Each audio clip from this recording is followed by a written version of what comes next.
we'll start. Okay. So, today's session, we are going to talk about how to read for competitive examination. போட்டி தேர்வுக்கு எப்படி படிக்கணும், எப்படி notes எடுக்கணும், அது எப்படி ரெவிஷன் பண்ணலாம். நீங்கள் எடுத்துட்டோன்னே நம்ம லெசன்ஸ்குள்ளே போவோம். இப்போ ஜென்ரலான இந்த விஷயம் எப்படி படிக்கணுன்றது தெரிஞ்சால் ஸ்கூலுக்கு படிக்கிறது வேறு, காலேஜ் எக்ஸாமினேஷன் படிக்கிறது வேறு, பிஹெச்டிக்கு நீங்கள் எக்ஸாம் எழுதும் போது படிக்கிறது வேறு. பட் ரைட் நவ் நீங்கள் போட்டித் தேர்வு காம்படிட்டிவ் எக்ஸாமினேஷன்ஸ்னால் அதில் படிக்கிற மெத்தடாலஜி தனி. போன செஷனில் we were talking about, last session we were talking about time management. அதுக்கப்புறம் we were talking about other things, body and மைண்டை எப்படி காமாக வச்சுக்கிறது, ஸோ தட் நீங்கள் படிக்கிறது எப்படி ப்ரொடக்டிவிட்டி என்ஹான்ஸ் பண்ணுவோம். ஸோ இன்கேஸ் அந்த வீடியோஸ் நீங்கள் பார்க்கல அப்படின்னா இந்த session முடிஞ்சிடணுன்னே we will provide you a link இந்த செங்கோல் ஐஎஸ் அகாடமி அந்த லிங்கே இந்த வீடியோ கீழே வந்து we will be sharing the link. நீங்கள் அந்த வீடியோவும் பார்த்துருக்கேன். ஸோ அந்த வீடியோவும் இது ஒரு 2 வீடியோ சேர்த்து பார்க்கும்போது ஒரு பேஸ், ஒரு ஃபவுண்டேஷன் வந்தோம் எப்படி படிக்கணும். அதுக்கப்புறம் என்ன படிக்கணும் புக்ஸ் அப்படின்னு சொல்லி நம்ம படிக்க ஆரம்பிக்கும். சரி, for some of you are asking in online, sir first செஷனுக்கு அப்புறமேட்டு நடுவில் ஏதாவது செஷன் இருந்தேன், அந்த செஷனுக்கு அப்புறம் இதுதான் second session. Okay, so first introductory session நடந்தது 2 days before, அதுக்கப்புறம் இந்த செஷன். Yesterday they attempted for a session, but unfortunately due to technical issues we are not able to continue. But now it's well and fine. Okay. So today is the second session, continuation of the first part. So how to read first for competitive examination. I told you in last class, நமக்கு தேவை long term memory, short term memory கிடையாது. எப்பொழுதும் கஷ்டப்பட்டு படிக்கிறத விட இஷ்டப்பட்டு படித்தா சீக்கிரம். ஓகே, இந்த சினிமா டைரக்டர் வந்து கஷ்டப்பட்டு வேலை செய்கிறத விட இஷ்டப்பட்டு வேலை இருந்தால் ஈஸின்ற மாதிரி படிக்கிறதும் we have to like it. Okay, so அது எப்படி வந்து லைக் பண்ணுறது, how லைக்கிங் அண்ட் ஃப்ரீடம். உங்கள் மேலே ஒரு ப்ரெஷர் போட்டக்கூடாது. படிக்கும்போது எனக்கு வந்து கட்டாயமாக ஒவ்வொரு நேரம் மனப்படாதணும், எல்லா வார்த்தையும் புரியணும், எல்லா வேர்ட்ஸும் நம்ம அண்டர்ஸ்டாண்ட் பண்ணாதான் அடுத்து வந்து நம்ம அடுத்த பேஜுக்கே போகணும் அப்படின்றத விடுங்க. ஓகே, காம்படிட்டிவ் எக்ஸாமினேஷனுக்கு எந்த ஒரு புது சப்ஜெக்ட், ஏன்னா நிறைய சப்ஜெக்ட் படிக்க போகிறீங்க. ஓகே, அந்த சப்ஜெக்ட் பற்றி எந்த ஐடியாவும் இல்லை, எல்லாத்துக்கும் கிளாஸும் எடுத்துட முடியாது. Okay, it's myth. Okay, UPSC TNPSC syllabus cover பண்ணுறதுக்கு எல்லா விஷயத்தையும் கிளாஸ் எடுக்கணும் அப்படின்னா இந்த 3 years. Okay, any institute can run classes only for a year. Okay, logically that's only pass. நீங்களும் அவ்வளோ வருஷம் ஸ்பெண்ட் பண்ண முடியாது. அப்போது லாஜிக்கலாக self reading is very important. Along with coaching self reading is very important. அதனால ரீடிங் பற்றி நம்ம எம்பசைஸ் பண்ணுறோம். வெறும் காதில் மட்டும் கேட்டுட்டோன்னா எக்ஸாமில் பண்ணிட முடியாது. நீங்கள் கோச்சிங் கிளாஸஸ் கேட்குற விஷயங்களை போய் வீட்டில் உட்காந்து ரீஇன்ஃபோர்ஸ் பண்ணணும். படிக்கிறது நீங்கள் செல்ஃப் ரீடிங் பண்ணிங்கன்னா தான் சீக்கிரமாக கிளியர் பண்ணுவீங்க ஃபஸ்ட் அட்டம். இல்லைன்னா ஒரு 5-6 வருஷம் 6 டிஃப்ரெண்ட் கோச்சிங் இன்ஸ்டியூட்டில் உட்காந்து அதுக்கப்புறமேட்டு கிளியர் பண்ணலாம். அது ஈஸியாக, அது பெட்டரா இல்லை ஃபஸ்ட் அட்டம்லேயே சர்வீஸ் வாங்க better?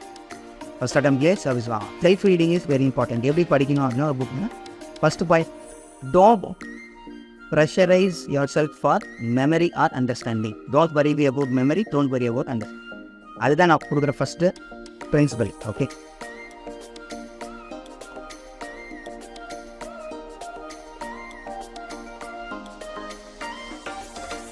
don't worry for understanding.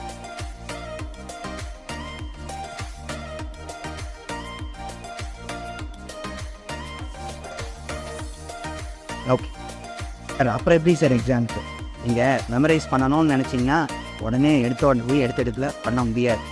ஓவராலாக அந்த சப்ஜெக்டை பற்றி ஒரு ஐடியா இருக்குது, அதுக்கப்புறமேட்டு நீங்கள் படிச்சிங்கன்னா தான் அதில் உள்ளார்ந்த அர்த்தம் தெரியும், மெமரியும் வரும், ஞாபகத்தையும் இருக்கும். ஓகே, ஸோ ஃபஸ்ட்டு வந்து நீங்கள் இப்போ ஒரு மீல்ஸ் சர்வ் பண்ணுறாங்கன்னு வச்சுங்களேன். Okay, different types of curries. So ஒரு கறி சாம்பார் மட்டும் சாப்பிட்டுட்டு இன்னும் வத்த குழம்பு சாப்பிடுங்க, பருப்பு இது சாப்பிடுங்க, மோர் குழம்பு சாப்பிடுங்க, ரசம் சாப்பிடுங்க, அதுக்குள்ளே சாப்பாடு நல்லா இருக்குன்னு சொல்லிட முடியுமா? சாப்பாடுடைய முழு இது அண்டர்ஸ்டாண்ட் முடியாது. Okay, so first you have to not worry about memory understanding. Read like a novel. Novel எப்படி படிப்பீங்க? Anybody? Okay, how do you study a novel? How do you study a book? Book படிக்கும்போது என்ன பண்ணுவீங்க அப்படின்னா, என்ன அர்த்தம் தெரியும், ஒன்றே டிக்ஷனரி பார்க்குறது, இல்லைன்னா யார்ட்டையும் டவுட் கேட்குறது. ஓகே, அந்த மாதிரி பேஜ் பை பேஜ் படிப்பீங்க. ஓகே, அப்புறமேட்டு எக்ஸாம் மனசில் இருக்கும் அப்படியே மனப்பாடம். இந்த ப்ரெஷர்லாம் மைண்டில் ஏற்றிக்காமல் ஜஸ்ட்டு ஒரு நாவலை எப்படி எந்த ஒரு இது இல்லாமல் ப்ரெஷர்லாம் படிக்கணும்னா அது மாதிரி ஒர்க் ஓகே, ஒரு டார்கெட் ரேஞ்ச். ஓகே, ஒரு டார்கெட்டையும் சொல்லுவாங்க, இந்த இது வந்து பேசிக்கான யூனிட்ஸ் இதெல்லாம் படிங்க, இதெல்லாம் கஷ்டப்படுத்தணும் அப்படின்னு. ஸோ அந்த ப்ரையாரிட்டியான பிட்ஸை வந்து ஃபஸ்ட் கம்ப்ளீட் பண்ண, டாபிக்ஸை கம்ப்ளீட் பண்ணுங்க. ஓகே, ஒரு ஃபஸ்ட்டு 5 சாப்டராவது வந்து just cover it, keep a target. 2 days எனக்கு டைம் நான் உட்காந்து படிப்பேன், அப்படியே படிச்சுட்டே போயிட்டே இருக்கும். ஓகே, குறிப்பாக போட்டித் தேர்வுக்கு முக்கியமான சப்ஜெக்ட்ஸ் வந்து polity, economy, okay, history, social science. Okay, முக்கால்வாசி சோஷியல் சயின்ஸ் இது. அப்புறமேட்டு நியூஸ் பேப்பர். இது எல்லாமே என்னென்னா ஒரு வேர்ட்ஸ் ஐ வியூலேருந்து நம்ம படிக்கணும், ஒரு ஓவரால் வியூ இருக்கணும் அந்த சப்ஜெக்டை பற்றி, அப்போ தான் புரியும். இன்றைக்கி எடிட்டோரியலில் வந்து எக்கனாமி பற்றி ஒரு மெசேஜ் வந்துருக்கு. என்ன அப்படின்னா, வேர்ல்டு எக்கனாமியோட க்ரோத் ரேட் இன்க்ரீஸ் ஆகிருக்கு. ஓகே, இது வரைக்கும் ஸ்டாக்னேஷனில் இருந்தது.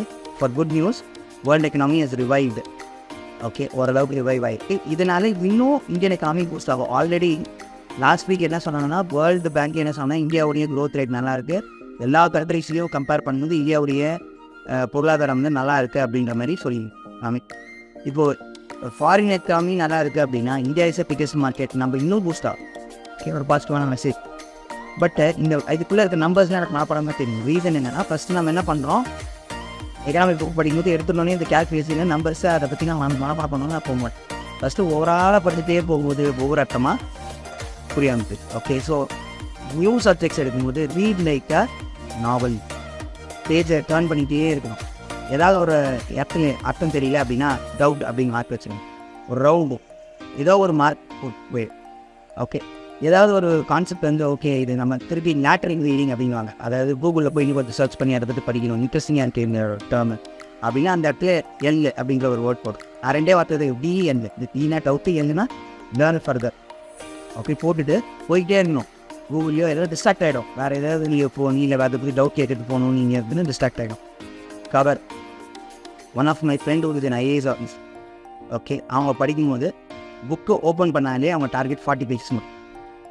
irrespective ஆஃப் புரியுதோ மனப்பாடாததோ பிரச்சனை இல்லை, 40 pages முடிக்கணும், கவர் பண்ணணும். ஸோ அப்படி நீங்கள் பண்ணும்போது என்ன ஆகும் அப்படின்னா, படிக்க படிக்க முன்னாடி டவுட்டு நீங்கள் போட்ட விஷயம் லேர்ன் பண்ணணும்னு நினச்சதும் புரிய வரும். ஏன்னா சில விஷயங்கள் டீட்டெயிலான விஷயங்கள் பின்னாடி பிடிக்க பார்த்தீங்களா, நீங்கள் இருக்க வேர்டுக்கு மீனிங் பின்னாடி இருக்க எக்ஸாம்பிள்ஸை படிக்கும்போது தான் உங்களுக்கு புரியும். அந்த எக்ஸாம்பிளுக்கே போகாமல் நீங்கள் இங்கேயோ ஃபஸ்ட் பேஜ்லேயே உட்காந்துருந்தீங்கன்னா புரியாது, போர் அடிக்கும். You will not ever be able to complete the book. Okay, so first of all, for competitive examination, read the books like a novel for the first time reading. First time reading approach. Okay, read it like a novel. Okay, sir, first time படிக்கும்போதே notes எடுக்கிறோமா, நிறைய பேருடைய doubts ஏன்னா notes எடுக்கணுமா தேவையில்லை. அவங்க என்ன ஆகும், உங்களோட ஒரே வேலை என்ன, டவுட் என்ன, லேர்ன் பண்ணோம், எக்ஸ்ட்ரா லேர்னிங் எங்கெல்லாம் வேணும் அங்கே மார்க் மட்டும் பண்ணிவிட்டு போய்கிட்டே இருக்குது. ஓகே.